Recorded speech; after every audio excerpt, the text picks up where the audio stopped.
کیا آپ نے کبھی سوچا ہے کہ کچھ لوگوں کو ہی تہجد پڑھنے کی توفیق کیوں ملتی ہے، اور جب پوری دنیا سو رہی ہوتی ہے تب اللہ اپنے کچھ بندوں کو ہی کیوں جگا دیتا ہے؟ آج کے ویڈیو میں ہم تہجد سے جڑے کچھ بہت اہم سوالوں کے جواب جانیں گے۔ سب سے پہلا سوال، تہجد کیا ہے؟ تہجد کیا ہے؟ تہجد وہ نفل نماز ہے جو عشاء کی نماز کے بعد اور فجر سے پہلے پڑھی جاتی ہے۔ افضل یہ ہے کہ آدمی کچھ دیر سو کر اٹھے، اس کے بعد اسے پڑھے۔ یہ اللہ کی سب سے قریب ہونے والی نمازوں میں سے ایک نماز ہے، عبادتوں میں سے ایک عبادت ہے۔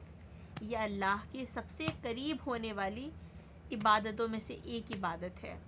اسے اللہ کی لاڈلی عبادت بھی بولتے ہیں، لاڈلی نماز بھی بولتے ہیں۔ تہجد کا بلاوا کن لوگوں کو آتا ہے؟ بہت سے لوگ کہتے ہیں تہجد کا بلاوا ہر کسی کو نہیں آتا۔ اس بات کا مطلب یہ نہیں کہ اللہ صرف کچھ لوگوں کو ہی تہجد پڑھنے کی اجازت دیتا ہے۔ اصل بات تو یہ ہے کہ اللہ کسی بندے کے لیے خیر چاہتا ہے، اس کے دل میں تہجد کا شوق پیدا کر دیتا ہے اور اسے اٹھنے کی توفیق دے دیتا ہے۔ اگر آپ کبھی بنا الارم کے تہجد کے لیے اٹھ جاتے ہیں تو اللہ کا شکر ادا کیجیے اور اس نعمت کی قدر کیجیے۔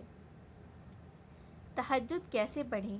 تہجد کم سے کم 2 رکعت پڑھی جا سکتی ہے، اور جتنی بھی آپ کو توفیق ہو، 4، 6، 8 یا اس سے زیادہ بھی پڑھ سکتے ہیں۔ نبی کریم صلی اللہ علیہ وسلم اکثر 11 رکعت پڑھتے تھے، جن میں وتر بھی شامل ہوتی تھی۔ ہر 2 رکعت کے بعد سلام پھیرنا سنت ہے۔ کیا تہجد پڑھنے کا کوئی اسپیسیفک طریقہ ہے؟ تہجد کا کوئی الگ سا کوئی اسپیسیفک طریقہ نہیں ہے۔ جس طرح عام نماز پڑھی جاتی ہے اسی طرح تہجد بھی پڑھی جاتی ہے، بس کوشش کریں کہ قرآن کو آرام سے اور سمجھ کر پڑھیں۔ نماز کے بعد دل سے دعا کریں، کیونکہ یہ دعا قبول ہونے کے عظیم وقتوں میں سے ایک وقت ہے۔ تہجد کی نیت کیسے کریں؟ دل میں ارادہ کر لینا ہی نیت ہے۔ آپ بس دل میں یہ ارادہ کریں، میں اللہ تعالیٰ کے لیے 2 رکعت تہجد کی نماز ادا کرتی ہوں یا کرتا ہوں۔ نیت کے لیے زبان سے کوئی خاص الفاظ کہنا سنت سے ثابت نہیں ہے۔ ہمارے نبی صلی اللہ علیہ وسلم تہجد کیسے پڑھتے تھے؟ رسول اللہ صلی اللہ علیہ وسلم تہجد کا بہت اہتمام فرماتے تھے۔ آپ صلی اللہ علیہ وسلم رات کے آخری حصے میں اٹھتے، مسواک کرتے، وضو کرتے اور اطمینان کے ساتھ نماز ادا فرماتے۔ آپ کے قیام، رکوع، سجدے لمبے ہوتے تھے، اتنے لمبے ہوتے تھے کہ کئی بار صحابہ اکرام سمجھتے تھے کہ کہیں خدا نخواستہ ہمارے نبی کا وصال تو نہیں ہو گیا۔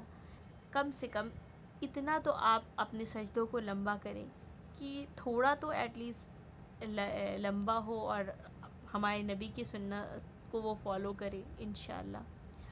آپ قرآن کو ٹھہر ٹھہر کر پڑھتے تھے، اللہ کے سامنے عاجزی کے ساتھ کھڑے رہتے تھے۔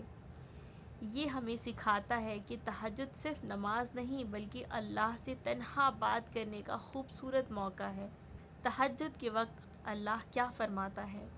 صحیح بخاری اور صحیح مسلم میں آتا ہے کہ ہر رات کے آخری تیسرے حصے میں اللہ تعالیٰ آسمان دنیا پر آتے ہیں اور فرماتے ہیں، کون ہے جو مجھ سے دعا کرے میں اس کی دعا قبول کروں؟ کون ہے جو مجھ سے مانگے میں اسے عطا کروں؟ کون ہے جو مجھ سے مغفرت طلب کرے میں اسے بخش دوں؟ سوچئے، جس رب کے خزانے کبھی ختم نہیں ہوتے، جب وہ خود آپ کو پکار رہا ہو دینے کے لیے، تو اس وقت اٹھ کر اس سے مانگنا کتنی بڑی سعادت ہے۔ کیا تہجد اللہ کی سب سے پیاری عبادت ہے؟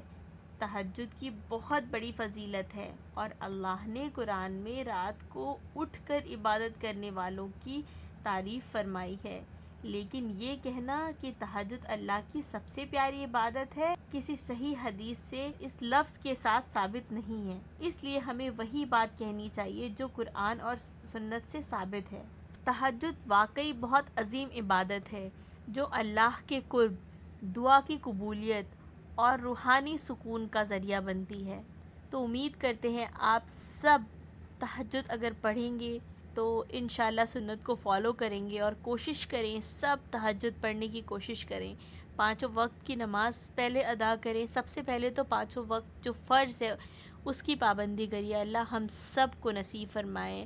آپ کے ساتھ ساتھ اللہ ہمیں بھی پانچوں وقت کی نماز پڑھنے کی توفیق عطا فرمائے، اور اس کے بعد پھر اللہ ہم سب کو تہجد کے لیے بھی اٹھائے، تہجد کے لیے بھی جگائے، اللہ کی لاڈلی عبادت کرنے کے قابل بن جائیں ہم لوگ. آمین ثم آمین. اگر آپ آج تک تہجد نہیں پڑھتے تھے تو آج رات صرف 2 رکعت سے شروعات کیجیے. ہو سکتا ہے آپ کی زندگی ایک ہی رات میں نہ بدلے، لیکن یہ ضرور ہو سکتا ہے کہ آپ کا اللہ سے رشتہ ہمیشہ کے لیے بدل جائے گا انشاءاللہ. اللہ تعالی ہم سب کو تہجد کی پابندی اور اخلاص کے ساتھ عبادت کرنے کی توفیق عطا فرمائے. آمین. اگر ویڈیو پسند آئے تو اسے شیئر کیجیے گا. السلام علیکم ورحمۃ اللہ.